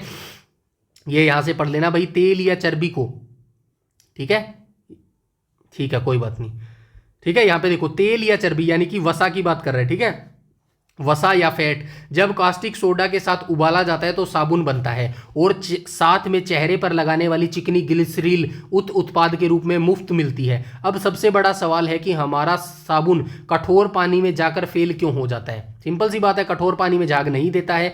वहां झाग क्यों नहीं देता है, क्योंकि कठोर पानी में बैठे कैल्शियम और मैग्नीशियम के आयन साबुन को साफ करने ही नहीं देते। वे साबुन के साथ मिलकर एक अघुलनशील चिपचिपा दही जैसा कचरा बना लेते हैं, जिसे विज्ञान में स्कम कहते हैं। इसी कचरे के कारण साबुन खारे पानी में कपड़े साफ नहीं कर पाता मेरे भाई। आई बात समझ में। अगली बार अगर आंटी कहे ना कि यार खारा पानी ना बेटा, मीठा पानी लेके आ बाहर से, तो आप आंटी को कहना कि खारा पानी में कपड़े क्यों नहीं धुलते मम्मी। अब आंटी को तो पता नहीं होगा क्यों नहीं धुलते, तो आप साइंस में ये बात बता देना मेरे भाई। आगे अगली बार से आंटी को भी पता चल जाएगा खारे पानी और मीठे पानी का क्या मतलब है मेरे भाई, ठीक है। चलिए आगे चलते हैं। और खत्म हो गया क्या, चलिए चैप्टर खत्म हो गया हमारा, बहुत बढ़िया बात है। यहाँ पर हमारी जो है केमिस्ट्री पूरी तरह से खत्म हो गई है मेरे भाई, ठीक है, पूरी तरह से केमिस्ट्री खत्म हो गई है। पूरा सारांश मैंने आपको यहाँ पर पढ़ा दिया है। आई होप आपको जो है बिल्कुल आसान भाषा में यहाँ पर समझ आया होगा। फिर भी अगर कुछ भी आपको जो है समझ ना आया हो तो बिल्कुल कोई दिक्कत वाली बात नहीं है, आप कमेंट सेक्शन में कमेंट करके बता सकते हैं मेरे भाई, फिर भी मैं जो है बिल्कुल आसान भाषा में आपको यहाँ पर समझाने की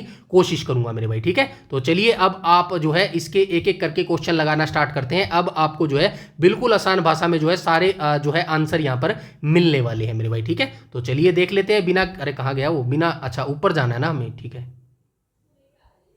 ऊपर जाना है ना, ठीक है। तो अब हम एक एक करके यहां से क्वेश्चन देखने स्टार्ट करते हैं। सारे क्वेश्चन आपको आसानी तरीके से मिल जाएंगे। पहला क्वेश्चन देख लेते हैं फटाफट से। क्वेश्चन क्या कह रहा है, रसायन विज्ञान यानी कि केमिकल साइंस की प्रयोगशाला में मानव द्वारा कृत्रिम रूप से निर्मित सबसे पहला कार्बनिक यौगिक फर्स्ट ऑर्गेनिक कंपाउंड कौन सा था? तो ये आप सभी को पता होगा किसने बनाया था ये मेरे भाई, ये चीज नाम भी आपको याद रखना है। नीचे सारी चीजें मैं आपको बता के आया हूं, आई होप आपको सारी चीजें पता होगी। तो क्या बनाया था मेरे भाई, यूरिया बनाया था मेरे भाई, ठीक है। पहला क्या बनाया था, सबसे पहले यूरिया बनाया था। ये देखो 1828 में फ्रीडरिच वोलर ने बनाया था मेरे भाई, ठीक है। इसका फार्मूला जरूर याद रखना, ये फार्मूला जो है बहुत बार पूछा जाता है मेरे भाई, ठीक है। 3 क्वेश्चन बन रहे हैं तो तीनों आपको ये याद रखने होंगे मेरे भाई, ठीक है। तो क्वेश्चन नंबर फर्स्ट का राइट ऑप्शन नंबर बी हो जाएगा। उसके बाद हम चलते हैं क्वेश्चन नंबर सेकंड पर। क्वेश्चन नंबर सेकंड क्या बोल रहा है, कार्बनिक यौगिकों के संदर्भ में समजातीय श्रेणी के किन्हीं दो लगातार पड़ोसी सदस्यों के बीच में हमेशा किसका अंतर पाया जाता है? मैंने आपको बताया था ना, एक ही ग्रुप के 2 भाई है, यहाँ पे एक सीडी बनाई थी, सीडी से नीचे अगर एक भाई से दूसरे भाई पे जाओगे तो हमेशा डिफरेंस कितना आएगा, CH2 का डिफरेंस आएगा। तो ऑप्शन नंबर बी यहाँ पर बिल्कुल करेक्ट हो जाएगा। हमेशा डिफरेंस जो है CH2, ऐसे ही क्वेश्चन आपसे पूछेगा, बस ऐसे क्वेश्चन आपको आप कब कर पाओगे, रट्टा मारोगे ना तो यकीन मानना ये क्वेश्चन आप नहीं कर पाओगे कभी भी। अगर मेरी जो नीचे वाली एनसीईआरटी डेफिनेशन के साथ मैंने जो आपको सरल भाषा में समझाया है ना, वो अगर एक बार सुन लोगे ना, 1 या 2 बार सुन लोगे तो डेफिनेटली कह सकता हूं मैं, आप मैक्सिमम क्वेश्चन यहां से कर ले जाओगे मेरे भाई, ठीक है। चलिए आगे चलते हैं, ये सारा पढ़ लेना मेरे भाई। आगे चलते हैं, क्वेश्चन नंबर 3 को देख लेते हैं। क्वेश्चन नंबर 3 क्या बोल रहा है, समजातीय श्रेणी के 2 लगातार पड़ोसी सदस्यों के आणविक द्रव्यमान या अणुभार मास में कितने MU का अंतर आया जाता है? तो ये भी हमने देखा था मेरे भाई, 14 MU का अंतर आता है मेरे भाई, ठीक है। 14 MAMU का अंतर आता है, ठीक है, 14 MU का अंतर आता है। 12 उसका अंदर भार था और 2 उसका हाइड्रोजन था मेरे भाई, ठीक है। तो 14 भार का अंतर आता है। तो ये यहाँ पे लिखा भी होगा, ये देखो 2 लगातार सदस्यों के बीच CH2 समूह का अंतर होता है और कार्बन का परमाणु भार 12 होता है, हाइड्रोजन जो है 2 होता है, इसीलिए इनके कुल अणुभार में जो है 14 MU, 12 + 2 का निश्चित अंतर जो है पाया जाता है मेरे भाई, ठीक है। आगे चलते हैं, क्वेश्चन नंबर 4 को देख लेते हैं। क्वेश्चन नंबर 4 क्या बोल रहा है, वैज्ञानिक ली, बेल और वान हाफ के अनुसार कार्बन की त्रिविमीय यानी कि 3D संरचना में किन्हीं 2 संयोजकता के मध्य कोण टेट्राहेड्रल एंगल हमेशा कितना का होता है? तो मैंने बताया था ना, जो इसके अंदर विमकोणीय जो है हमने बात करी थी इसके अंदर, तो इसके अंदर हमेशा कोण कितना होता है, ऐसे ऐसे करके बताया था मैंने, सी यहाँ पर भी है, यहाँ पर भी है, यहाँ पर भी है। तो इसके अंदर जो कोण 90 डिग्री का नहीं होता, इसके अंदर कोण कितना होता है, हमेशा 109 डिग्री 28 मिनट का होता है। ऑप्शन नंबर बी यहाँ पर बिल्कुल करेक्ट होता है मेरे भाई, ठीक है। यानी कि ये जो यहाँ पर एक हाथ है और यहाँ पर एक हाथ है, इन दोनों के बीच का जो कोण है वो कितने डिग्री का होता है, 109 डिग्री 28 मिनट का होता है मेरे भाई, ठीक है। तो यहाँ पे देख लो, वर्ष 1874 में वैज्ञानिकों ने सिद्ध किया कि कार्बन के चारों संयोजकता, ये वैलेंसी बताई थी ना, 4 हाथ, वैलेंसी यानी कि 4 हाथ बताए थे ना, कार्बन के 4 हाथ, ये वाले कार्बन के 4 हाथ, इनके बीच का जो कोण है वो फिक्स होता है 109 डिग्री, ठीक है। यहाँ पे देखो, संयोजकता एक समचतुष्फलक रेगुलर टेट्राहेड्रल चारों कोनों की तरफ फैली होती है, इनके बीच का त्रिविमीय कोण जो है हमेशा 109 डिग्री 28 मिनट का होता है। इसको रट लेना, डायरेक्ट क्वेश्चन पूछता है मेरे भाई। आगे चलते हैं, क्वेश्चन नंबर 5। इसमें कह रहा है, संतृप्त हाइड्रोकार्बन जिन्हें एल्केन कहा जाता है उसका सामान्य रासायनिक सूत्र निम्नलिखित में से कौन सा आता है? 3 भाई बताए थे हाइड्रोकार्बन के,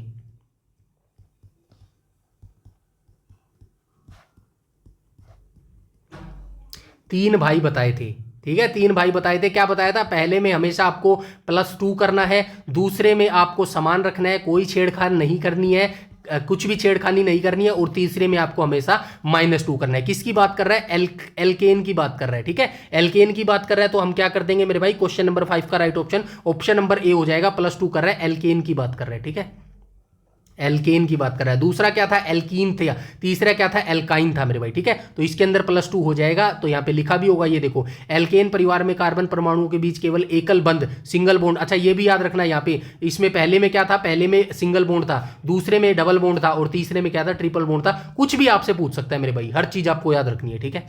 तो यहां से आप पढ़ लेना मेरे भाई। आगे चलते हैं, ठीक है। क्वेश्चन नंबर 6 को देख लेते हैं। क्वेश्चन नंबर 6 क्या बोल रहा है? 6 बोल रहा है मेरे भाई, असंतृप्त हाइड्रोकार्बन परिवार के एल्कीन श्रेणी के यौगिक का सामान्य रासायनिक सूत्र। अभी बता के आया हूं, पहले में +2 करना है, दूसरे में समान रखना है, कोई भी चेंज नहीं करना, और तीसरे में क्या करना है? -2 करना है। पहला एल्केन था,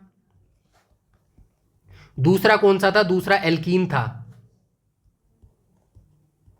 और तीसरा क्या था? तीसरा एल्काइन था।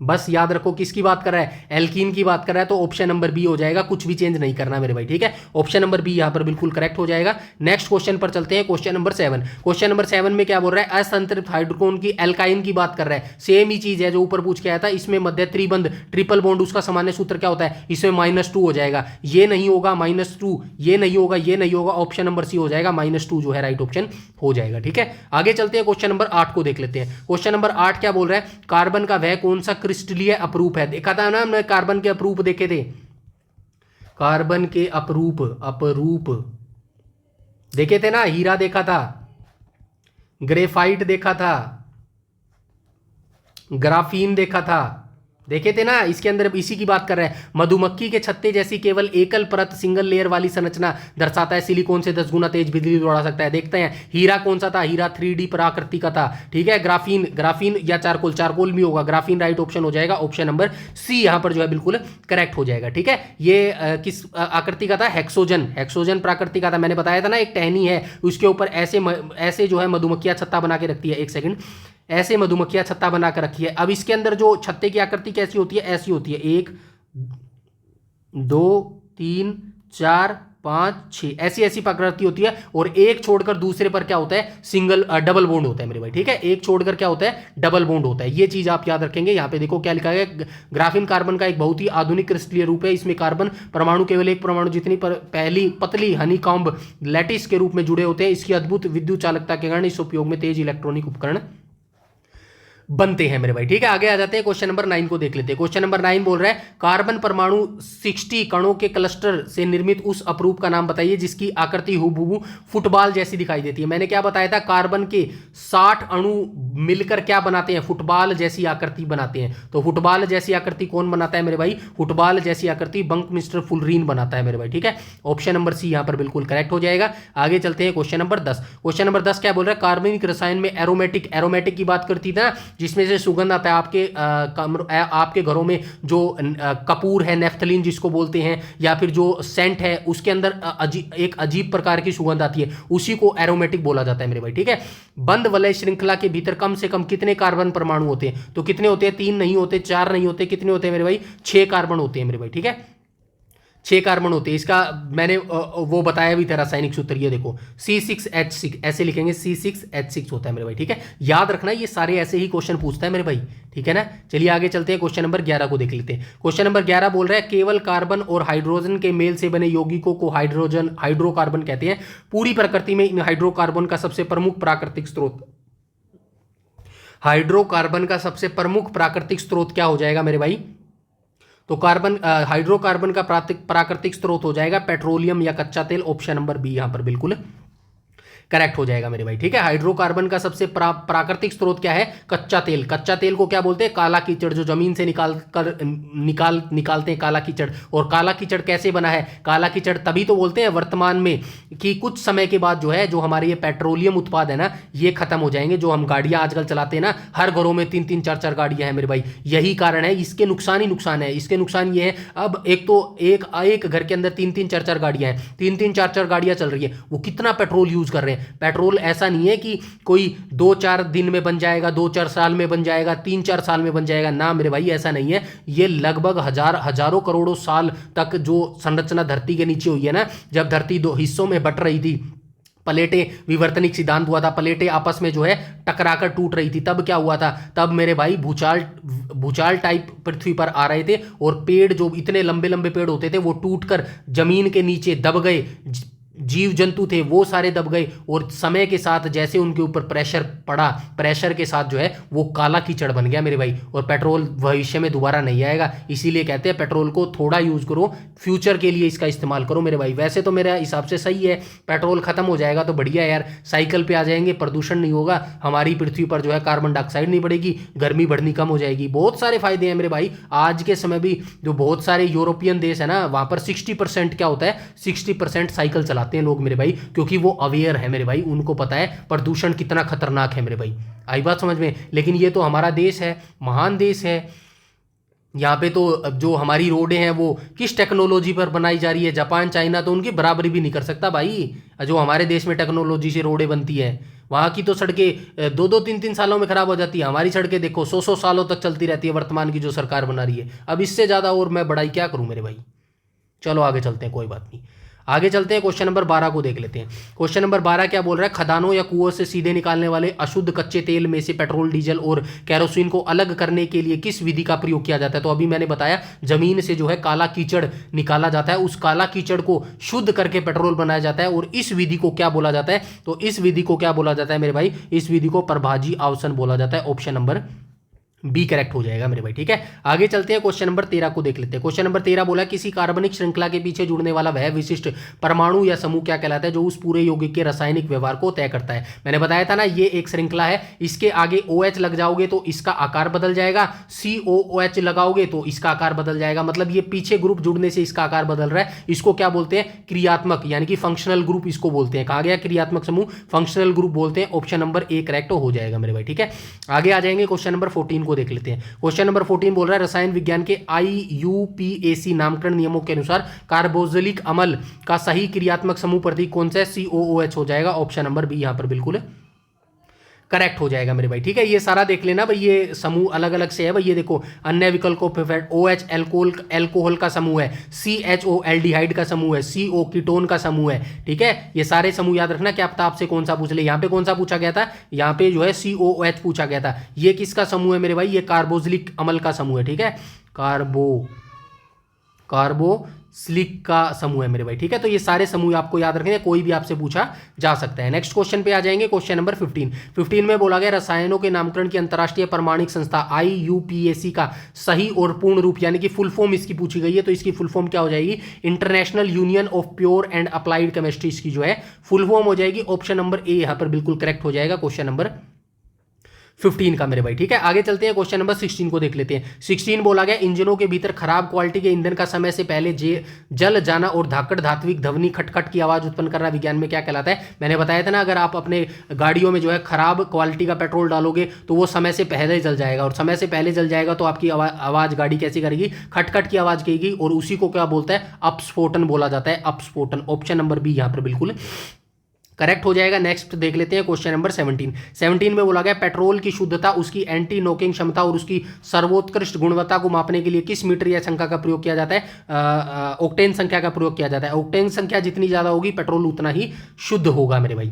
आगे चलते हैं, क्वेश्चन नंबर 18 को देख लेते हैं। 18 बोल रहा है, पेट्रोल ईंधनों में होने वाले अपस्फोटन या फिर खटखट की आवाज को कम करने के लिए उसमें कौन सा प्रसिद्ध अपस्फोटन रोधी यौगिक मिलाया जाता है, टेट्रा एथिल लेड मिलाया जाता है। ऑप्शन नंबर डी यहां पर बिल्कुल करेक्ट हो जाएगा। नेक्स्ट देख लेते हैं, क्वेश्चन नंबर 19 कह रहा है कि अत्यधिक ठंडे या बर्फीले पहाड़ी इलाकों में पेट्रोल को जमने से या फिर बचाने से उसकी तरलता बनाए रखने के लिए ईंधनों में क्या मिलाया जाता है, प्रतिहिम एंटी फ्रीज पदार्थ जो है उसके अंदर मिलाया जाता है मेरे भाई, ठीक है। तो ये जो पेट्रोल होता है ना, जो बर्फ वाले इलाके होते हैं जहाँ पे ज्यादा ठंडी पड़ती है, वहां पे पेट्रोल जमने से रोकने के लिए उसमें क्या मिलाया जाता है, प्रतिहिम या फिर एंटी फ्रीज पदार्थ जो है उसके अंदर मिलाया जाता है मेरे भाई, ठीक है। आई बात समझ में। इसके बाद चलते हैं क्वेश्चन नंबर 20, और क्वेश्चन नंबर 20 बोल रहा है कि पर्यावरण के अनुकूल 10% एथिल अल्कोहल और 90% सीसा रहित पेट्रोल के इस आधुनिक ईंधन मिश्रण को क्या कहा जाता है, क्या कहा जाता है, गैसोहोल कहा जाता है। ऑप्शन नंबर डी यहां पर बिल्कुल करेक्ट हो जाएगा। आगे चलते हैं, क्वेश्चन नंबर 21 को देख लेते हैं। 21 बोल रहा है, उच्च वसा अम्लों जैसे स्टीरिक या पिरामिडिक अम्ल के सोडियम अथवा पोटेशियम लवणों को विज्ञान में क्या कहा जाता है, साबुन कहा जाता है।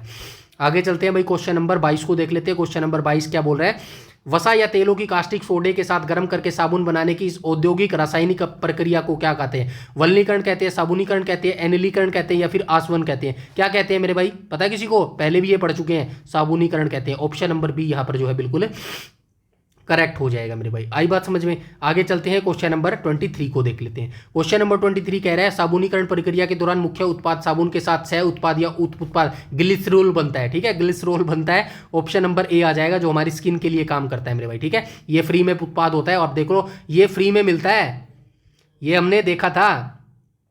आई होप आपको समझ आ रहा है मैं क्या समझाने की कोशिश कर रहा हूँ। आजकल कंपनियां जो है कितने कितने प्रोडक्ट लेती हैं इसके, जबकि ये फ्री में प्राप्त होता है मेरे भाई।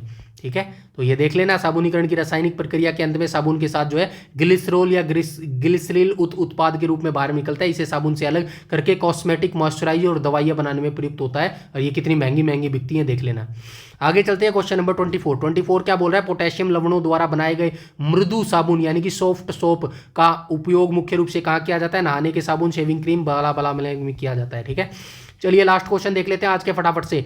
साबुन के कठोर जल खारे पानी के साथ कपड़े साफ करने की पूरी तरह फेल क्यों हो जाता है और झाग क्यों नहीं दे पाता? क्यों नहीं दे पाता? क्योंकि खारा पानी साबुन को पूरी तरह सुखा देता है। गलत, क्योंकि यह खारे पानी के कैल्शियम मैग्नीशियम, बिल्कुल सही है, मैग्नीशियम कैल्शियम मिल गया आपको। ठीक है, किससे क्रिया करके अघुलनशील दही जैसा कचरा जो है बना देता है। ऑप्शन नंबर बी यहाँ पर बिल्कुल करेक्ट हो जाएगा मेरे भाई। ठीक है, तो ये यहाँ पर जो है हमारा पूरी केमिस्ट्री खत्म होती है मेरे भाई, CHEMISTRY। ठीक है, ये फिनिश हो चुकी है। कंप्लीट कितने चैप्टर कर लिए हैं मेरे भाई? 9 चैप्टर कर लिए मेरे भाई। ठीक है, अब किसी को कोई दिक्कत आई हो, किसी को कुछ समझ नहीं आया हो, किसी भी प्रकार की परेशानी आई हो, जैसे फिजिक्स कंप्लीट की थी ना आपके भाई ने, वैसे ही जो है केमिस्ट्री कंप्लीट कर दिया। वो कहते हैं ना कि थारा भाई जोगिंदर, बस उसी तरह समझ लो, थारे भाई ने जो है केमिस्ट्री कंप्लीट कर दी है मेरे भाई। अब सिंपल सा एक बिल्कुल आसान सब्जेक्ट बचा है, बायोलॉजी। इसको तो इतनी वैसे ये जो है आसान नहीं है, मतलब केमिस्ट्री और फिजिक्स के कंपेयर की बात करूं तो ये आसान है, क्योंकि यहाँ पे जो है आपको सिंपल शब्द तो नहीं मिलेंगे, बहुत सारे ऐसे शब्द मिलेंगे जो मुश्किल शब्द हैं, बस उन्हीं को मैं यहाँ पर आसान करने की कोशिश करूंगा, और जो है आसान भाषा में आपको बताऊंगा कि चीज़ें आप कैसे याद कर सकते हैं। क्योंकि जीवाणुओं का जो वर्गीकरण होता है भाई, एनेलिडा परिवार के कौन कौन से जानवर होते हैं, फलाने परिवार के कौन कौन से जानवर होते हैं, उस परिवार के कौन कौन से जानवर होते हैं, यहाँ पर आपको दिक्कत आती है। वही हम ट्रिक के माध्यम से याद करने की कोशिश करेंगे, जितना मेरे से हो सकेगा उतना आसान बनाने की कोशिश करूंगा। अब आप ईमानदारी से जो है अपना फीडबैक दे देना, क्या केमिस्ट्री की सीरीज आपको आसान लगी? क्या केमिस्ट्री की सीरीज पढ़कर आपको लगा कि कॉन्फिडेंस आया कि हाँ केमिस्ट्री भी आसान है, मैं भी याद कर सकता हूँ, मैं भी कर सकता हूँ मेरे भाई। ठीक है, ऐसा फीडबैक आपको जरूर देना है। अगर आपको नहीं समझ आया, अगर आपको अच्छी नहीं लगी सीरीज, तो भी कोई दिक्कत नहीं है, तो भी आपको फीडबैक देना है कि भाई समझ नहीं आया, मुझे ये चीज समझ नहीं आई, यहां पर ये कमी थी, वो भी आप बता सकते हो मेरे भाई, कोई दिक्कत वाली बात नहीं है मेरे भाई। ठीक है, तो कल का मुझे थोड़ा सा टाइम चाहिए, कल मंगलवार है, कल मेरे को जो है थोड़ा सा टाइम चाहिए। क्यों टाइम चाहिए? आपकी बायोलॉजी की PDF बनाने के लिए मेरे भाई। ठीक है, बायोलॉजी की PDF बनाने के लिए टाइम चाहिए, और बुधवार से हमारी बायोलॉजी स्टार्ट हो जाएगी। इसके अंदर भी 9 चैप्टर करने वाले हैं, यानी कि एक वीक के अंदर, यानी कि अगले 3 दिन और उसके नेक्स्ट वाला वीक, यानी कि 2 वीक, यानी कि आज क्या वार है मेरे भाई? आज जो है ना सोमवार है ना, मंगलवार, बुधवार, ये वीक, यह वीक, और नेक्स्ट वीक, इससे नेक्स्ट वीक में हम जो है पूरी बायोलॉजी खत्म कर देंगे और साइंस कंप्लीट कर दूंगा मेरे भाई। आई बात समझ में? तो इतना मेहनत से आपके लिए कर रहा हूं, बस आपको मेरे लिए एक काम करना है, वीडियो को लाइक कर देना अच्छी लगे तो, और वीडियो को शेयर भी कर देना अपने दोस्तों के साथ, सभी के साथ शेयर कर देना। क्या पता किसी को इस वीडियो के बारे में पता ही ना हो, और वो जो है अपनी किस्मत से लड़ रहा हो, कि कह रहा हो कि यार मेरे पास तो कंटेंट ही नहीं है, कैसे सिलेक्शन लूँ। तो प्लीज़ ऐसे बच्चों के साथ आप इस प्लेलिस्ट को जरूर शेयर कर देना मेरे भाई, इतना सा काम आपको जरूर करना है। बाकी कोई भी अगर आपका डाउट, क्वेरी, सजेशन हो तो आप कमेंट सेक्शन में कमेंट करके बता सकते हो। साथ में जो है हमारा टेलीग्राम चैनल जरूर से जरूर ज्वाइन कर लेना, क्योंकि वहाँ पर जो है डेली करंट अफेयर में, नेशनल और करंट अफेयर हरियाणा का जो है पिक शेयर करता रहता हूँ। वहाँ से भी आपका करंट अफेयर जो है मजबूत होता जाएगा। सारी PDF आपको वहाँ पर मिलेगी, और अगर आपको मुझसे बात करनी है तो वहाँ पर आप मुझसे बात भी कर सकते हो। मेरा जो है टेलीग्राम ग्रुप ज्वाइन भी कर लेना मेरे भाई। ठीक है, तो आज के केमिस्ट्री के सेशन में हम इतना ही रखते हैं। आज हमारी केमिस्ट्री जो है कंप्लीट हो चुकी है। मिलते हैं बुधवार को बायोलॉजी की धमाकेदार सीरीज के साथ। आज के लिए इतना ही, तब तक के लिए धन्यवाद। जय हिंद।